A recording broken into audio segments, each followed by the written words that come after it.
Okay, 4.5 differentials and approximations. This is day number 1. Basically, the theme of the day is that a tangent line can make approximations of f of x.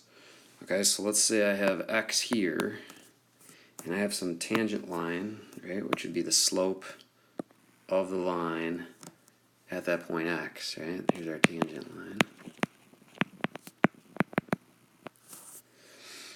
Okay, and the slope of that tangent line is dy dx, also known as f prime of x. That's all that means is that the change from one point to another is rise over run. Now the rise here is just from here to here, so that would be dy. So dy gives an approximation with a tiny bit of error, where this yellow space right here is the error, how far away that is from the actual function, right? So if I call this point, this x value, let's say x2, then we could say that this output would be f of x2. Okay, and that this value for dy is just slightly off, right? Depending on how big dx is, that will be slightly off, and this yellow space will be the error. So what we do is we call this length right here delta y, and dy is a pretty good approximation.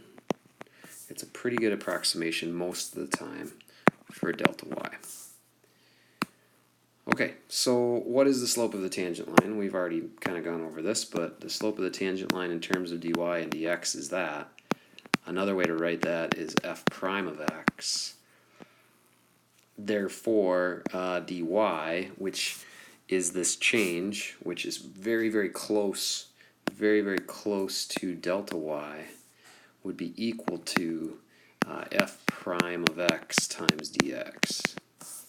So whatever our slope is times the change in x will give us an approximation of that change in y. So delta y, I'm reading down here the summary, delta y represents the change in y along the curve, while dy represents the change along the tangent line. Good to notice the difference there. Okay, and there's a small error there, but that error can be mitigated if we close the distance right up here between these two, x1 and x2, or that value, delta x. So if we minimize delta x, we're in business. All right, so if y equals x squared, write the derivative in differential form. So dy dx, this is differential form, would equal 2x. Therefore, dy would equal 2 times x times dx. Okay, let's do another one here. Dy dx, you need to start getting to a point where you see this as that, right? Using power rule now. I know that dy dx would be 1 over 2 root x. Okay, so dy, if I multiply both sides by dx, I get dx over 2 root x. So how could I evaluate dy and then there approximate delta y if x equals 1? Well, I plug a 1 in here if x equals 1, and if delta x and dx equal 1, oops, I'm sorry, this would be dx equal to 1, this would be x equal to 1. Therefore, dy should equal 1 over 2 times the square root of 1, which is 1 as well, so we would get a dy of 1/2. So let's quick sketch this. I'll go off camera for a moment and draw a nice graph of the square root of x. Here's f of x equals the square root of x, and I'll get all that good stuff there and analyze it in a moment. Okay, so here I've got a sketch of the square root of x. I've got a sketch of the tangent line, right? And this tangent line has a slope of f prime of 1, which I think comes out to be 1/2, right? And you can see that dy in black there is an overestimate, right? This change is an overestimate of what the actual is, so it'd be pretty close. But what do you think would happen if I change dx from 1 down to, like, say 1/2? Well, now that error would be smaller. What if I changed it down to 0.1? Well, now that error would be smaller. So this value dy gives me an approximation if I add it to 1, right? So here's f of 1. Well, here would be approximately f of 2. It's a little off. But what about f of 1.1? We could get pretty close to the actual value. So let's do that on the next example, part D. Try not to get double lightsabers going. Okay, so if I change this and I change, I want to approximate f of 1.1, right? All I'm trying to do is find out an approximation for f of 1.1. What would that be? Well, first I'd want a dx and I'd want an x. Well, we know x equals 1, right? And dx now is going to be 0.1. Right, so f of 1.1 would be f of 1 plus whatever dy is. Okay, so let's find out what dy would be.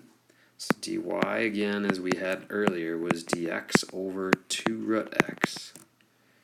Now dx is no longer 1 like we had in the previous problem. Dx is going to equal 0.1, and x is still equal to 1. So we got some work to do here to find dy. So we have 0.1 over 2 times the square root of 1, which is equal to 0.1 over 2, which is equal to 0.05.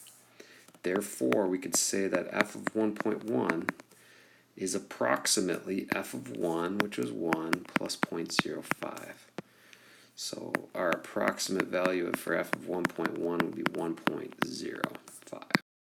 Okay, that is pretty dang close to what the actual is. I typed into my calculator, and my calculator told me that f of 1.1 is actually equal to 1.0488. So this approximation is pretty dang close. Alright, so the radius of a circular disc is given as 24 centimeters. So I know r equals 24 centimeters. Okay, with a maximum error in measurement of 0.2 centimeters. So what that tells me right there is I want dr to equal 0.2. Okay, so the maximum error, right, 0.2.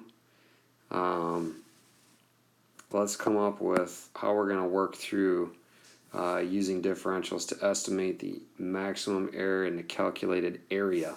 So the area of a, let's say, compact disc would be the area of a circle. So dA dr, right, the derivative of the area with respect to r would be 2 pi r. Therefore, the change in A, right, which we could call delta A, would be 2 pi r, and I'd multiply both sides by dr. Okay, so let's do a direct calculation here. Plug in r, which is 24, and dr, which is 0.2. Okay, so we can approximate delta A, which is the change in the area, by multiplying all this out. I think if you multiply that out, 48 times 0.2 is 9.6 pi centimeters squared. Nice little application of differentials there. That'd be good for today. That's 4.5, day number 1 on differentials and approximations. Have a great day. We'll see you next time.